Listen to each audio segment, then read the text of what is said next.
Good morning, YouTube. Today we're going to finish installing the Swiss tracks in my garage. So are you recording all of the nefarious activities? If you're new to the channel, my name is Dan and this is my garage, and this channel is all about the supercar ownership experience. And for those of you that have not been watching the channel lately, well, I just moved into a new house and we have a big garage, but it's, well, got some boring regular old floors, and I'm not a huge fan of the epoxy floors. I actually really prefer the tile floors, and so we sell the Swiss Tracks floors through our website, normalguysupercar.com. So if you want to get hooked up with a set of Swiss Tracks, the best way to do it is email us and we can work through a quote and get you the best deal possible. But we're going to finish installing it because, well, you can see I've only got half the garage, less than half I should say. It's 1/3 of the garage. So we're going to do these two slots right here. So we have a big old pile of boxes right there, and we're going to do the rest of the garage and get it all set, and then it's going to look absolutely tremendous. So I also want to answer a few questions that we get regularly about these Swiss Tracks, so let's do that first. All right, and you'll have to forgive the pile of crap. We just moved in and I have not unboxed everything yet, so forgive me. But let's talk about these Swiss Tracks. So one of the common questions I get is, doesn't it just trap dirt underneath the tiles? And well, the answer is kind of. So yes, dirt will get trapped underneath the tiles, but what happens is you basically don't see it. And what you can do is you can use like a leaf blower and blow a lot of the dirt out of the tiles if you need to. The other thing is, I would suggest just maybe once every few years, just pull up the tiles and then clean the garage thoroughly and put them back in. Now, another question that we get is, what happens if you spill water or oil or something below the Swiss Tracks? Well, that is a problem. So in those instances, you might have to pull up a bunch of the tiles. What I highly recommend is that you buy one of those oil mats, and anytime you're doing an oil change or working on the cars, just lay down an oil mat and that kind of solves that problem. So anytime that we've been working on cars in the past, once I got the Swiss Tracks, we did that. We just laid down a little oil mat. They're not that expensive, and it's probably a good idea to do anyway because then you have less cleanup. So even if you have epoxy floors, I would still recommend you do the oil mat, just because then you don't have oil going all over the place and stuff like that. So even when like we work at the Howard, we put down an oil mat just because. So another question is, do they have other tiles besides these? Yes, so there's actually a few different tile types. These are the RibTrax Pro Smooth.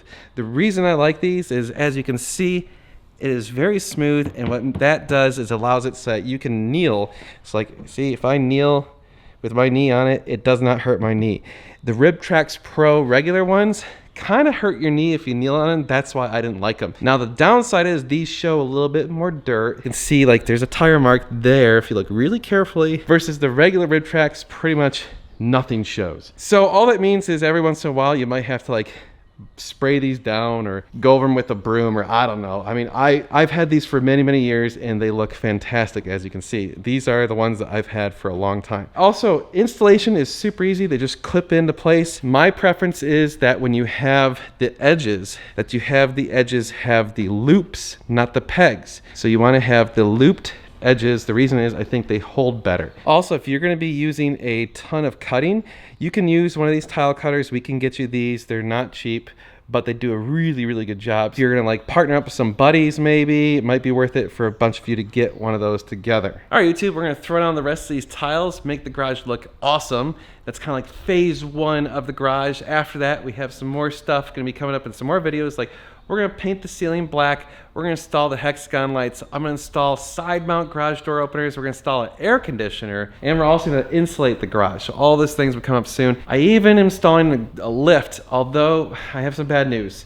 I had the garage door people come out and they said they can't raise the garage door more than 7 inches. So that's really not going to get us enough. It turns out I only have a 9.5 foot garage, not a 10 or 11 foot garage. So putting in a lift is kind of pointless. We wouldn't really be able to use it. So I'm putting in a different type of lift, and we'll show you that once it gets here. So it's been ordered. It should be here in a couple weeks. We'll install that, set it up, and show you guys all this stuff. So those of you that have a lower garage can be in the same situation as me and use what we're doing as an example potentially. So anyway, let's get started on the Swiss Tracks, and then I'll talk about some other stuff that we did to the house just this week.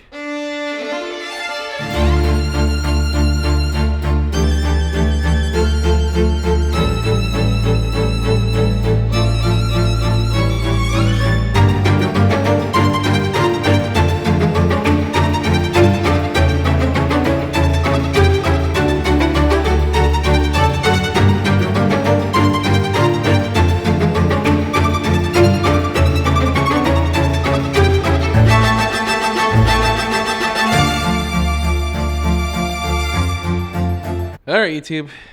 It's all in there. What do you think? Looks pretty good. I admit I screwed up and was cutting the tiles, and I had exactly enough gray ones to fit, and I cut one of the gray ones the wrong length. So I had some extra yellow ones, and I thought, let's just put the yellow ones in front of the door. I think that looks kind of, hey, here's the door kind of thing, whatever. I'm starting to look like a real garage now. Whew, okay, let me tell you, it's hotter than hell here in Texas already. Whew, we need that AC. We need the AC bad. Okay, so now we've got the 2 spots for the car and the truck. So we'll get those in here, and then pretty soon we'll be able to do the rest of this stuff in here. Well, let me show you a few other things we got in this house that I already did. Okay, so check this out. Here's one thing that I did do. So I installed a high pressure washer, and I tapped it into my water softener system. So there was already a valve right there. So I ran it down there, and then I have my No Spots Pro right there with the water filter. So anytime I want to wash my cars, all I have to do is turn on that valve, turn on this, unreel the hose, and I have a 100-foot hose on that thing, so I can reel it way out there if I need to. I've already used it to wash the boat and the truck and the car, so I could get way out there, just unfurl the hose a bunch of way, and then once I'm rinsing it, just turn those valves. So I use the No Spots Pro, get the deionized water, boom, super awesome. So that way, it's just when I'm done with it, reel it back in, whoops, shut the doors, ta-da! There's also another nice thing about it, which is when you're out there and the pump is in here, it's so much quieter. I hate hearing those loud ass high pressure water pumps. So it's kind of pleasant when you're out there and it's just spraying water, not like going rrr. All right, so that's 2 big rolls of insulation. Those are for the garage doors. So we will get those going and insulated once we get ready to do the AC. So there's not really a whole lot of point in doing that yet. As soon as the side mount lifts come in, we'll get rid of those lifts and we'll move the plug to be in the corner.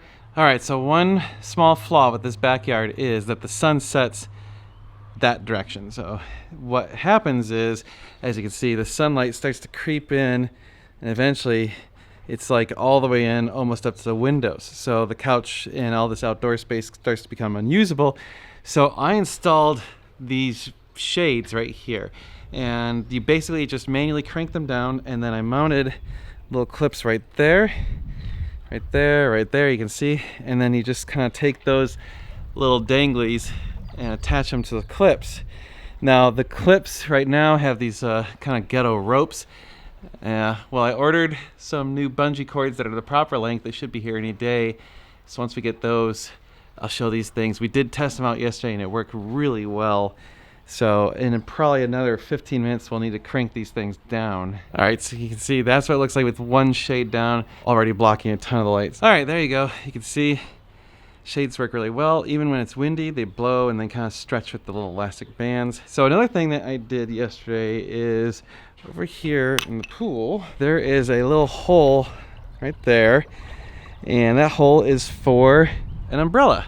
And you can see we have 2 umbrellas right there. And what happened was, I'm assuming the old owner, the previous owner, must have left this umbrella in that hole for a very long period of time. And you can see it's rusted. Well, it rusted and jammed part of the pole into that hole.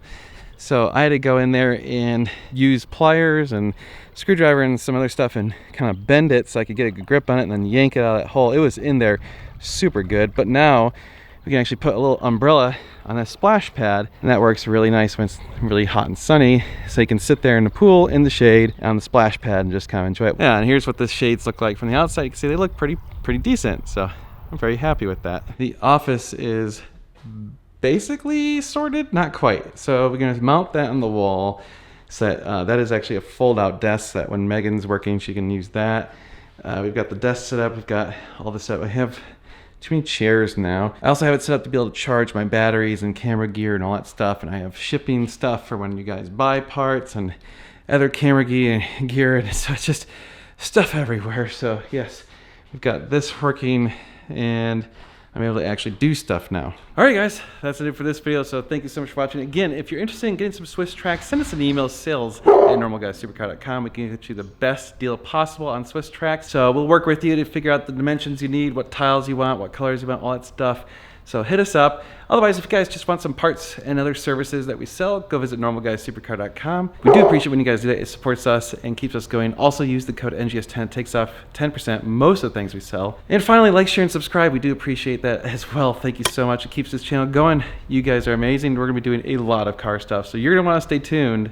It's going to be sweet. All right, YouTube, I have to laugh because I was like, oh, we're getting the garage cleaned up. And then literally as I finished, the air conditioning unit arrived. So get this big old Gree 28,800 BTU AC unit. I think they'll probably move enough air for this.